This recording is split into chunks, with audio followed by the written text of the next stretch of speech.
حرام عليك، اهلي ناس غلابه، لو عرفوا حاجه زي كده ممكن يروحوا فيها. كمان طلع لك اهل، دي حلوت على الاخر. دبرني يا اخويا، انا مش عارفه اعمل ايه. يا ريتني كنت اخوك. دلوقتي يا ريتك كنت اخويا، وبعد اللي عملته خلاص دلوقتي خلاص. اسمعي يا بت، ما تجيش هنا تاني، ما عدتش عايز سكرتيرات. ايوه كده بان على حقيقتك يا بدران. يعني انت مش عايز تقف جنبي؟ لا. طب والله يا بدران انا هفضحك قدام الناس كلها واقول كل حاجه. سعاد كده يا سعاد تفهميني غلط وانا مجروح. اخص عليك. اقعدي يا سعاد، اقعدي لو سمحت، اقعدي عشان انا تعبان.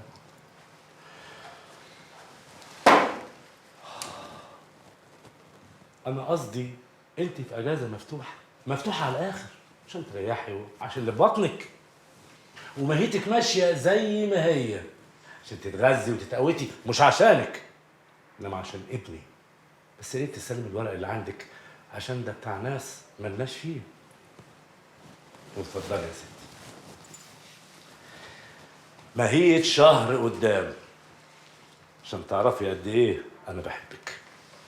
بس هخصم 200 جنيه عربون اتعاب القضيه اللي هرفعها على الدكتور.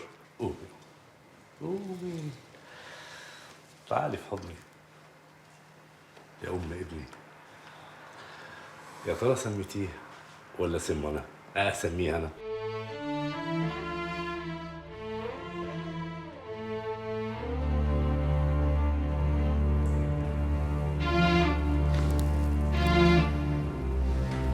والمصحف ما قلت حاجه ولا اتكلمت ولا جبت سيره حد، والمصحف ما قلت حاجه. ما تخافش، ما انا عارفك طول عمرك راجل وجدع. خايف ليه؟ خد مخمخ اسكت ولعني.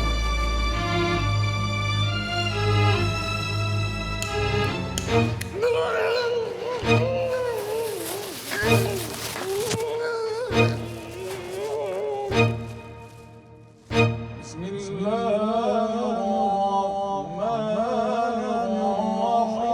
الرحيم. وإن طائفتان من المؤمنين اقتتلوا فأصلحوا بينهما. الله يرضى عليك يا عم الشيخ. فإن بغت إحداهما على الأخرى فقاتلوا التي تبغي حتى تفيء إلى أمر الله، فإن فاءت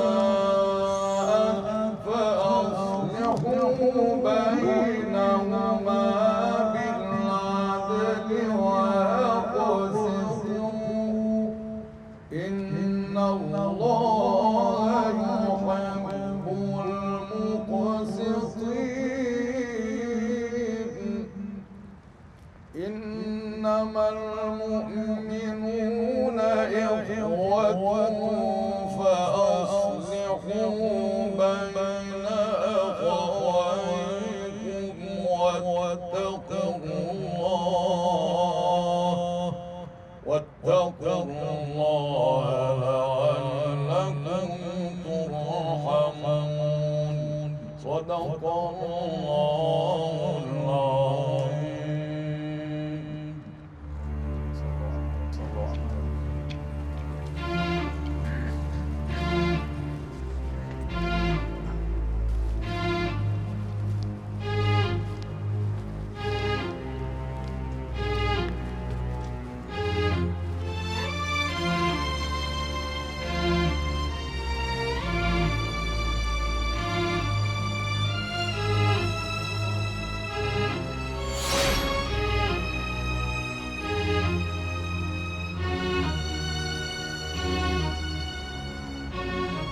معلم النوح كبير الصحراء، جماله حافظها شبر شبر، واسمه عندنا زي الجنيه الذهب.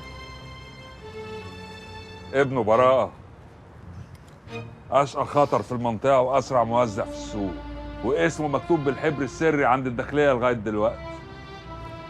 معلم ابو سنه، يا جمالك يا معلم يا خال، يا كبير الكبار، يا امير الامراء، يا مكيف الكيف، يا اصل الدويقه ومنشيه ناصر. صيتك من الصعيد لغايه هنا. خميس ابو سنه، افندينا، برنس المزاج، ابو الرجال، وكفه معلم على وش اللي ما يتسموش. خلاصة الكلام يا رجاله، الفرقه خطر والمصلحه تحكم. قبل ما تكمل يا باشا، الحكاية أصلها الدم، والدم اصله غدر. دي ما تساويش دي يا أبو سنة. الموت اهون يا نوح. ايوه بس لما يبقى القتيل ده ابنك ولا اخوك الكلام هنا يفرق قوي يا معلم ابو سنه. جرى يا رجاله، احنا مش جايين نقلب في الدفاتر ونصفي حسابات. اللي فات مات. كفايه عليك يا نوح بضاعتك اللي راحت، والراجل بتاعك اللي الحكومه مسكته وقعدت تعصر فيه عشان يقر. الله اعلم خلصتك منه ازاي. وانت يا ابو سنه، بضاعتك بدات تشح في السوق، هتنكشف، والشغل الشعبي ما يبقاش يليق بافندينا. شوفوا يا رجاله، كلنا عارفين قانون اللعبه كويس، اللي هيورب سنه هيقع. عشان كده لازم نركز ونشوف مصلحتنا، واللي مش عايز ما يلزمناش. السوق زي ما ليه ايد بتدي، ليه سنان بتعض ورجلين بتفرم وتخلص. ربنا يا رب يعوضنا على البضاعه اللي راحت. واذا كانت الخساره على قد الفلوس ما يهمنيش، انما الخساره اللي لا يمكن اسكت عليها ابدا هي خساره الرجاله. ربنا يديم علينا نعمه اللمه بتاعتنا. نقرا فاتحه على المرحوم. امين آمين آمين. فاتحه عهد، والعهد سيف على رقاب الكل. بس انا مزنوق في سؤال كده يا باشا. فك نفسك وقول يا ابو سن. هو مين المرحوم؟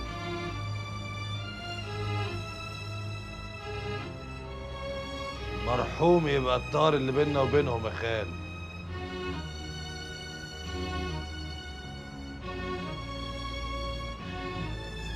سعيكم مشكور يا رجاله.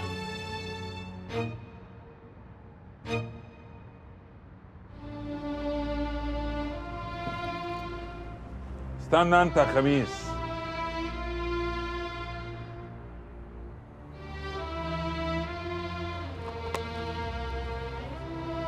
عايزك